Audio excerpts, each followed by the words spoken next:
زکوٰۃ کس کو دینی چاہیے؟ 6 بندوں کو نہیں دے سکتے، ماں باپ کو، بیٹے بیٹی کو، مرد ہے تو عورت کو، عورت ہے تو مرد کو، اور سید کو، ان کو نہیں زکوٰۃ لگتی۔ زکوٰۃ کا مقصد تھا آپ کا مال گھر سے باہر جائے، اپنے ابا جی نو پھڑا دیتی تو پیسے تو گھر ہی رہے، بندے نے اپنی زکوٰۃ بیوی نو دے دیتی تو گھر کے گھر۔ ہاں اگر اس نے اس لیے دی ہے کہ یہ آپ اپنے ماں باپ میں سے کسی کو دے دے تو پھر علیحدہ ہے۔ جو مال زکوٰۃ ہے کن کن کو لگتا ہے، اللہ تعالیٰ جل جلالہ نے سورۃ توبہ میں اس کا ذکر فرمایا، آیت نمبر 60 میں، انما الصدقات للفقراء والمساکین والعاملین علیہا والمؤلفۃ قلوبهم وفی الرقاب والغارمین وفی سبیل اللہ وابن السبیل فریضۃ من اللہ واللہ علیم حکیم۔ جن بندوں کا ذکر کیا وہ کون ہے؟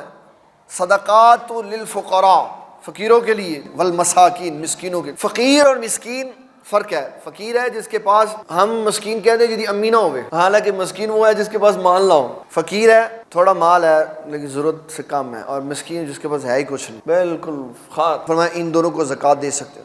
والعاملین علیہا، جو زکوٰۃ لینے کے لیے جاتا ہے وہ خرچہ لے سکتا ہے تو زکوٰۃ کے مال میں سے ہی دو۔ ہاں وہ نہ لے کہ جی میں اپنی طرف سے ہی، یہ میری ایفرٹ ہے، میں دین کے لیے وقت نکال رہا ہوں، تو اس کا اجر و ثواب ملے گا۔ لیکن اگر وہ مال زکوٰۃ اکٹھی کر کے لائے اور وہ یہ کہے کہ جناب یہ مال زکوٰۃ میں سے مجھے پیسے دیں، تو مال زکوٰۃ جس نے لینے کے لیے بھیجا تھا اس پہ لازم ہے کہ اس کو حصہ دے۔ لیکن اگر وہ یہ کہے زکوٰۃ کا مال لا کے جناب اے زکوٰۃ دا مال ہے تے اے انہوں نے مین دیتا سی، اس کی اجازت نہیں۔